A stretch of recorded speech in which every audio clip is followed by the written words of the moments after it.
Hello बच्चों। तो अपन hydraulics engineering पढ़ रहे थे। हाइड्रोलिक्स इंजीनियरिंग में आज अपना टॉपिक है rapidly varied flow. Gradually varied flow मैं कंप्लीट कर चुका हूँ, लास्ट लेक्चर में आपने देखा होगा। तो आज अपन स्टार्ट करते हैं रेपिडली वेरिड फ्लो।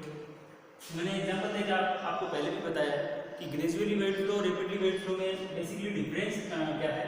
अगर ग्रेजुअली वेरिड फ्लो की अपन बात करते हैं तो बच्चों, जो डेप्थ ऑफ फ्लो है वो ग्रेजुअली इंक्रीज या डिक्रीज हो तो अपन उसको क्या बोलते हैं, ग्रेजुअली वेरिड फ्लो। और अगर अब्रप्टली, जैसे आपको ये स्लोप था, ये नॉर्मल स्लोप था, अचानक इसमें स्लोप में क्या हुआ, चेंज हुआ, स्लोप डिक्रीज हुई या इंक्रीज हुई, लेकिन अब्रप्टली हुई, ऐसा नहीं कि ग्रेजुअली हो। तो अपन ऐसे फ्लो को अपन क्या बोलते हैं, रेपिडली वेरिड फ्लो बोलते हैं। तो रेपिडली वेरिड फ्लो में अपना पहला जो टॉपिक होगा रेपिडली वेरिड फ्लो का, काफी इंपॉर्टेंट है एग्जाम्पल पॉइंट ऑफ व्यू से। इसको अपन बोलते हैं हाइड्रोलिक जंप। टॉपिक का नाम है hydraulic jump.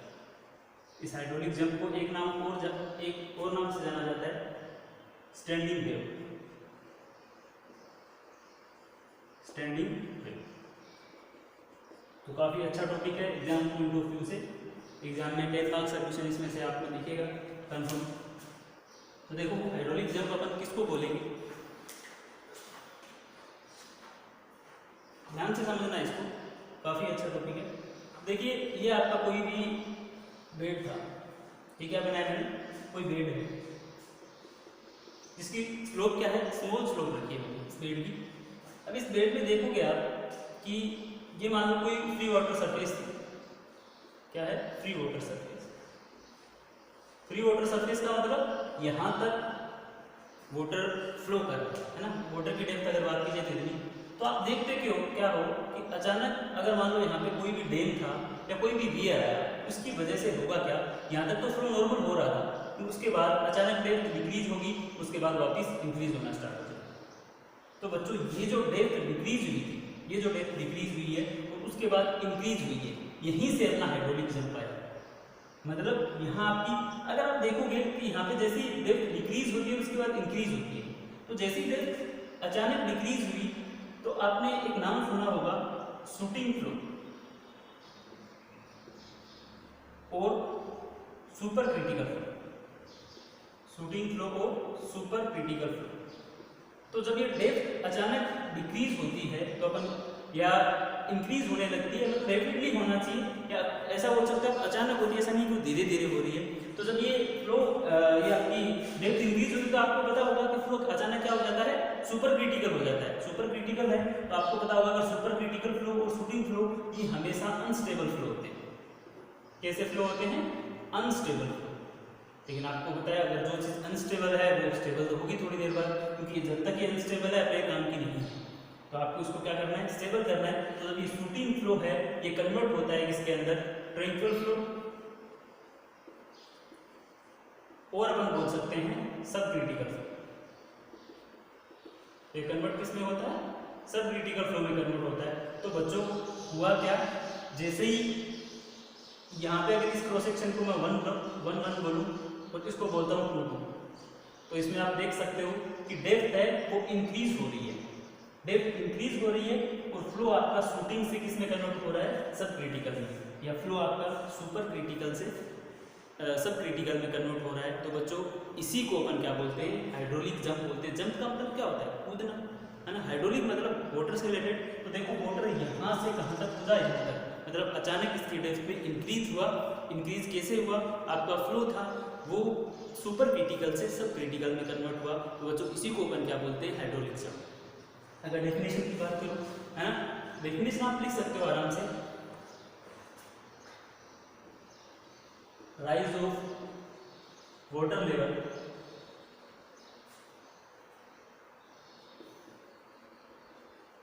Takes place due to super critical, due to transform, ऐसा लिख सकते हो, due to transformation of super critical flow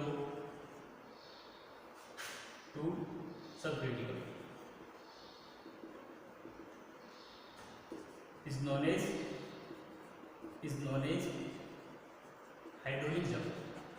बच्चों, सिंपल सी बात बोल सकते हो आप, अगर दूसरे शब्द में बोला जाए, है ना, इजी से लैंग्वेज में, अगर आपका डेप्थ है या जो वाटर का लेवल है वो राइज हो रहा है और वहाँ पे फ्लो सुपर क्रिटिकल से सब क्रिटिकल में कन्वर्ट हो रहा है, ट्रैंक्विल फ्लो में कन्वर्ट हो रहा है, स्ट्रीमिंग फ्लो में कन्वर्ट हो रहा है, तो बच्चों इसी फिनोमेना को अपन क्या बोलते हैं, हाइड्रोलिक जंप बोलते हैं, है ना। तो आपकी डेप्थ है वो क्या होनी चाहिए बच्चों, इंक्रीज होनी चाहिए, है ना, और जो ट्रांसफॉर्मेशन है सुपर क्रिटिकल फ्लो का वो किसमें होना चाहिए, सब क्रिटिकल फ्लो में, तो इसी को अपन क्या बोलते हैं, हाइड्रोलिक जंप बोलते हैं। तो बच्चों मेरे हिसाब से आपको समझ में आ गया होगा। और ये क्यों हुआ, आपने देखा डेप्थ है या कोई वियर है उसकी वजह से फ्लो अचानक क्या हुआ, अब्रप्टली हुआ या रैपिडली वेरी फ्लो हुआ, उसके बाद डेप्थ इंक्रीज हुई और इंक्रीज होने के बाद आप देख सकते हो, है ना, दो सेक्शन मैंने ले लिए और दो सेक्शन पे मैंने देखा कि यहाँ पे देखो हाइड्रोलिक जंप हो रहा है, फ्लो सुपर क्रिटिकल से सब क्रिटिकल में कन्वर्ट हो रहा है और वाटर की डेप्थ है वो क्या हो रही है, इंक्रीज हो रही है एक शॉर्ट स्पान में, है ना, एक शॉर्ट लेंथ में डेप्थ ज़्यादा इंक्रीज हो रही है, इसी को अपन क्या बोलते हैं बच्चों, हाइड्रोलिक जंप बोलते हैं। तो आपको समझ में आ गया होगा, ठीक है।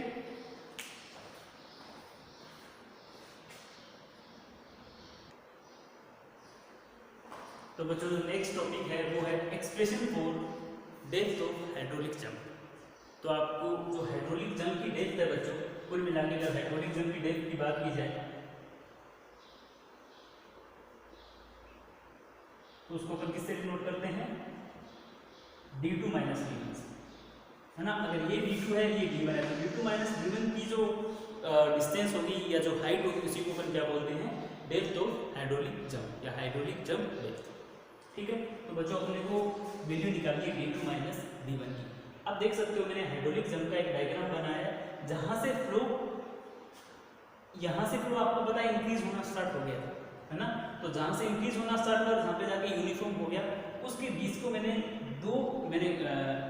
देखो इस चैनल के दो पार्ट ले लिए, एक जहाँ पे मिनिमम डेप्थ थी जो क्रिटिकल से भी कम हो गई थी, यहाँ पे बच्चों अगर बता दिया जाए, आपको बता दूँ एक बार फिर, यहाँ पे जो भी डेप्थ है वो क्रिटिकल डेप्थ से कम है ना, क्रिटिकल से भी कम है ये डेप्थ,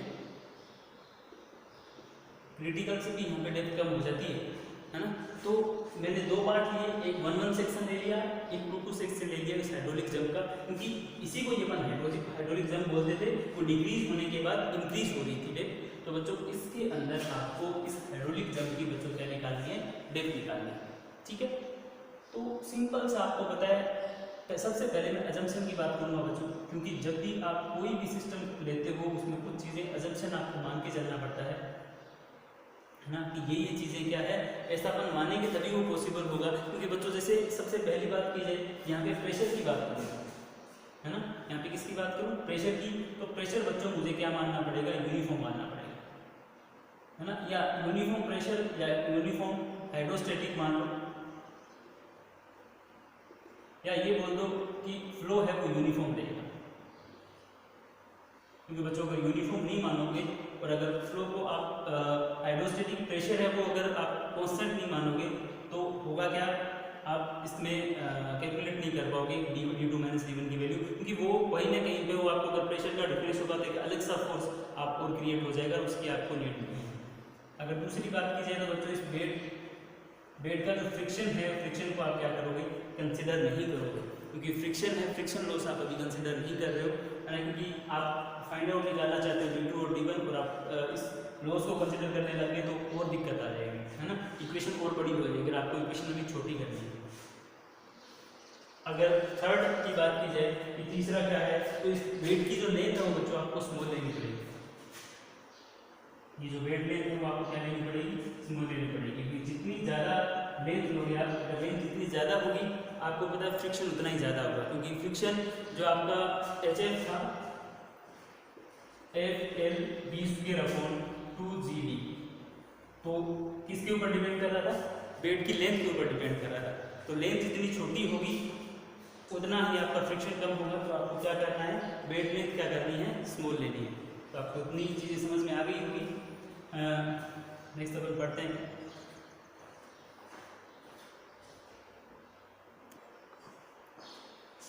तो एक एजम्पशन आपको तीनों एजम्पशन समझ में आ गए, है ना। प्रेशर हाइड्रोस्टेटिक बोल सकते हो आप, यूनिफॉर्म आपको मान के चलना है। सेकंड, फ्रिक्शन को आपको कंसीडर नहीं करना है। और नंबर 3 है वो बेड लेंथ को आपको क्या करना है, जितनी स्मॉल हो उसको उतनी करनी है, क्योंकि जो फ्रिक्शन है वो लेंथ के ऊपर डिपेंड करता है, फ्रिक्शन उतना ही ज़्यादा होगा, है ना, फ्रिक्शन लॉस जितनी लेंथ ज़्यादा होगी। Fn²/2gd मैंने आपको बता दिया था, तो ये आपके एग्जाम्पल है। अब बच्चों देखो इस d2 - d1 को फाइंड आउट करने की कोशिश करते हैं। बच्चों जब भी आपको ऐसा डायग्राम दिखता है ना, देखो मैंने एक हाइड्रोस्टैटिक फोर्स को भी डिनोट कर दिया है कि अगर ये दो सेक्शन होंगे, मैंने दो सेक्शन लिए हैं, तो यहाँ पे कुछ प्रेशर होगा, प्रेशर फोर्स होगा बच्चों P1। मैं ये मान के चल रहा हूँ यहाँ पे प्रेशर फोर्स कितना है, P1 है, और यहाँ पे प्रेशर फोर्स कितना है, P2। प्रेशर फोर्स P1 और प्रेशर फोर्स P2। तो आपको पता होगा इसके ऊपर P1 प्रेशर लग रहा है, इस इधर P2। तो कुछ अगर मैं नेट फोर्स की बात करूँ प्रेशर फोर्स की, तो P2 - P1, है ना। तो अगर बात की जाए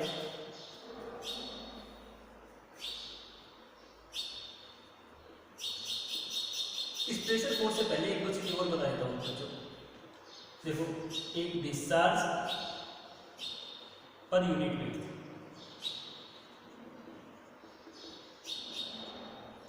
देखो डिस्चार्ज पर यूनिट वेट को अपन किसे नोट करते हैं, Q से। डिस्चार्ज पर Q बाई W, ठीक है। अब आपको पता है डिस्चार्ज Q होता क्या है, area into velocity upon W।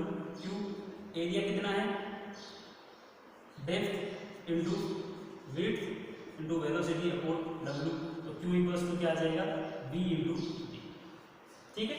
ये क्या है, discharge per unit weight Q है, इसको अपन किसे नोट करेंगे, वेलोसिटी इंटू डेप्थ से। अगर मैं Q1 की बात करता हूँ तो बच्चों क्या होगा, V1 D1 और